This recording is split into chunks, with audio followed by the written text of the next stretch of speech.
20 February 2025 ला 12वी विज्ञान शाखेचा केमिस्ट्री या विषयाचा पेपर झाला। प्रश्नपत्रिका पाहता आपल्याला असं मत व्यक्त करता येईल की सर्वसाधारणपणे प्रश्नपत्रिका तितकीशी अवघड नव्हती। म्हणजे फार अवघड पेपर गेलाय असं म्हणायला विद्यार्थ्यांना वाव निश्चित नाही असं या प्रश्नपत्रिकेवरून आपल्याला सांगता येईल। पण प्रत्येक प्रश्न नीट तपासून पाहिल्यानंतर मग मात्र काही शंका निश्चित उपस्थित होऊ शकतात।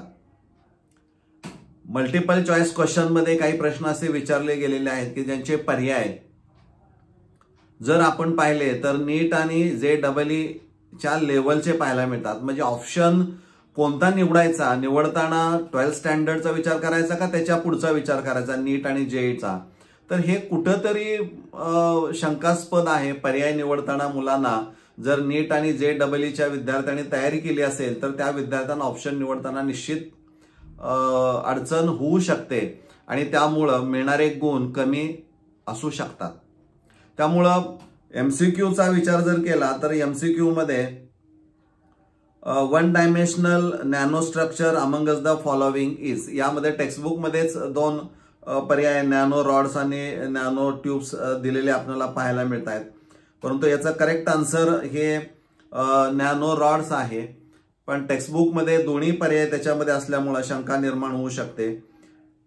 त्याचबरोबर the highest acidic compound Among Us the following is, इथं जे सबस्टिट्युटेड बेन्झोइक ऍसिड असणार आहे त्यामध्ये मात्र निवडताना जर नीट आणि JEEची विद्यार्थी तयारी करत असेल तर इथं निवडताना अडचण होऊ शकते। परंतु 12th स्टँडर्डचा आणि pKa व्हॅल्यूचा विचार जर केला तर करेक्ट आन्सर आहे बेन्झोइक ऍसिड आहे। परंतु चर्चेला वाव आहे, ऑप्शन निवडायला सुद्धा इथं वाव आपल्याला पाहायला मिळतो। म्हणजे असे संदिग्ध प्रश्न प्रश्नपत्रिकेमध्ये असता कामा नये त्याची खबरदारी ही पेपर सेटरनं घेणं गरजेचं आहे। 100% एक आणि एकच करेक्ट आन्सर असलं पाहिजे हा विचार पेपर सेटिंगच्या वेळेस करणं अतिशय गरजेचं आहे।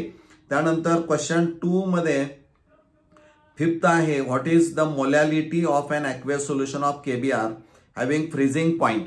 म्हणजे ते जे एक very short answer type numerical विचारलेला आहे त्यामध्ये आन्सर मध्ये देखील काही कन्फ्युजन होण्याची शक्यता आहे। एम ची व्हॅल्यू विचारलेली आहे मोलॅलिटी, मग 1 मोलल का 2 मोलल हे इथं कन्फ्युजन आहे।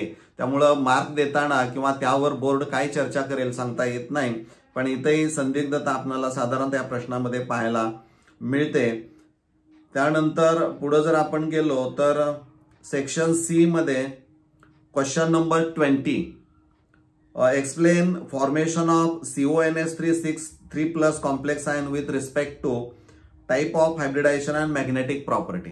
इथं मात्र clear cut C capital O capital म्हटलेला आहे। CO म्हणजे कार्बन मोनॉक्साईड दिसतोय, ऍक्च्युअली तिथं C कॅपिटल आणि O स्मॉल पाहिजे, म्हणजे कोबाल्ट पाहिजे तिथं, त्यामुळं कोबाल्टचं सिम्बॉल पाहिजे। परंतु इथं प्रिंटिंग मिस्टेक झाली असल्यामुळं जर का विद्यार्थ्यांनी क्वेश्चन नंबर 20 आणि B म्हटलेला असेल आणि पुढं तिथं एवढं जरी म्हटलं तरी चालेल आणि पुढं सोडवण्याचा प्रयत्न केला असेल तर निश्चित तुम्हाला या प्रश्नाचे 2 गुण हमखास मिळणारच, कारण इथं बोर्डाकडूनच म्हणजे प्रिंटिंग मिस्टेक आहे आणि त्यामुळं इथं विद्यार्थ्यांना 100% 2 मार्क हे बोनस मिळायला काहीच हरकत नाही। यापूर्वीच्या प्रश्नामध्ये मी सांगितलेलं आहे की तुम्हाला तिथं चर्चेला वाव आहे, म्हणजे ऑप्शन निवडताना असे संदिग्ध प्रश्न असता कामा नयेत, पण इथं प्रिंटिंग मिस्टेक असल्यामुळे या प्रश्नाला 100% 2 बोनस गुण तुम्हाला मिळणार, यात कोणतीही शंका असणार नाही। म्हणजे हा एक भाग यामध्ये महत्वाचा असणारा आहे। त्यानंतर D सेक्शन मध्ये क्वेश्चन नंबर 31 मध्ये B आहे, what is the action of following reagents on bromomethane. त्यातला 1 म्हटलंय ब्रोमोबेन्झिन, म्हणजे ऍक्च्युअली रिएजंट हा उल्लेख ज्यावेळी केला जातो त्यावेळेस त्यांनी अपेक्षित विद्यार्थ्यांना की तुम्ही ते गृहीत धरा की तिथं ती वूड स्प्लिटिंग रिॲक्शन असणारी आहे आणि सोडियम मेटल तुम्हाला ड्राय इथर मध्ये वापरायचं आहे, गृहीत धरा। म्हणजे तुम्ही नीट आणि JEE लेवलला जसे शॉर्ट मध्ये प्रश्न असतो आणि तुम्ही गृहीत धरायचं की हे त्याच्यामध्ये असणार आहे आणि त्याप्रमाणे त्याचं उत्तर काढायचं, अशा पद्धतीनं पेपर सेट केलेला आपल्याला पाहायला मिळतोय। परंतु 12th स्टँडर्डला असे प्रयोग करू नयेत, त्याचं कारण असं आहे की विद्यार्थ्यांचं कन्फ्युजन होतं. रिएजंट हा त्याने ठरवलेला असतो की कोणता रिएजंट असणार आहे. तर इथं मात्र थोडंसं ब्रोमोबेन्झिन इन प्रेझन्स ऑफ ड्राय इथर लिहिलं असतं तर विद्यार्थ्याचं कन्फ्युजन झालं नसतं आणि तेवढं पुढं लिहिलं असतं तर काय अडचणी त्याच्यामध्ये प्रिंटिंगला येत नव्हती.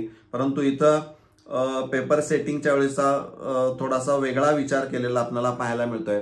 तर विद्यार्थी मित्रांनो, असं यामध्ये प्रश्नपत्रिकेमध्ये साधारणतः आहे. परंतु यावेळेस ज्या विद्यार्थ्यांनी क्वेश्चन नंबर 20B असं उत्तरपत्रिकेत लिहिलेलं आहे अशा सर्व विद्यार्थ्यांना इथं 2 गुण बोनस हे बोर्डाकडून मिळायला काही शंका असणार नाही. कारण ही क्लिअर कट प्रिंटिंग मिस्टेक इथं दिसते. त्यामुळे इथं दुसरा पर्याय त्याच्यामध्ये कोणताही दिसत नाही. त्यामुळे विद्यार्थ्यांच्या दृष्टिकोनातून ही एक आनंदाची गोष्ट आहे की केमिस्ट्रीला यावर्षी 2 गुण बोनस 100% मिळणार. धन्यवाद.